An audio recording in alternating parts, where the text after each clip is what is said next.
বন্ধুরা, আজকে আমি রায়তা বানাবো।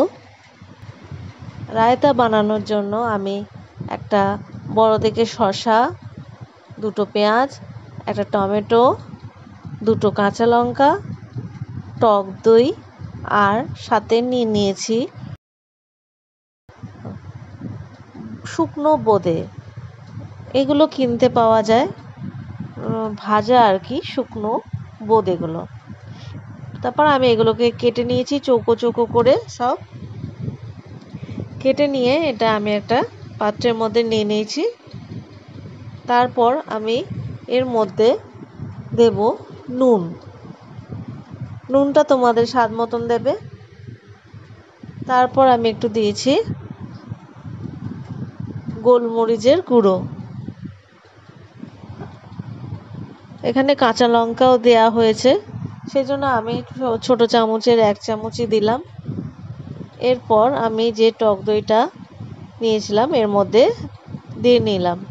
দিয়ে এটাকে ভালো করে, এই যে স্যালাড আছে স্যালাডের সাথে ভালো করে এখন মিলিয়ে নিতে হবে। এই রায়তা জিনিসটা খুবই সুন্দর খেতে লাগে। এটা খাবার পর খেলে হজমও হয়। আর তাছাড়া তোমরা যদি মনে করো বাড়িতে কেউ গেস্ট এসছে, তাহলে স্যালাডের পরিবর্তে এটাও তোমরা বানিয়ে দিতে পারো। এখানে আমি আর একটু দই নিয়েছি। দইটা একটু বেশি হলে টেস্টটা বেশি ভালো লাগে। আর আমি ওই শুকনো বোঁদেটা দেব, তাতে অনেকটাই মানে দইটা টেনে নেয়। শুকনো থাকে তো ওগুলো, তারপর ওগুলো টেনে গিয়ে ফুলে ওঠে। এর সাথে আমি আরেকটু নুন মিলিয়ে নিলাম। তোমরা একবার টেস্ট করে দেখে নেবে। এগুলো সব মেলানো হয়ে গেছে। এবার আমি যে শুকনো বোঁদের প্যাকেটটা কেটে এবার এর মধ্যে দিয়ে নিচ্ছি।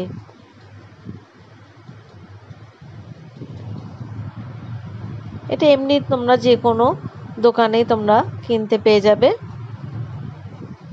এরপর এটাকে আবার পুরো দইয়ের সাথে ভালো করে মিলিয়ে নিতে হবে। এটা মেলানোর পর তোমরা কিন্তু আরেকবার নুনটা টেস্ট করে নেবে। সঙ্গে সঙ্গে না, একটু পরে টেস্ট করবে, কারণ এটা অনেকটাই দইটাকে টেনে নেবে। দিয়ে প্রত্যেকটা যে শুকনো বোঁদের দানাগুলো আছে সেগুলো সব ফুলে উঠবে। আমার হয়ে গেছে রায়তা। দেখো তোমাদের কেমন লাগলো। যদি ভালো লাগে কমেন্ট করে জানিও।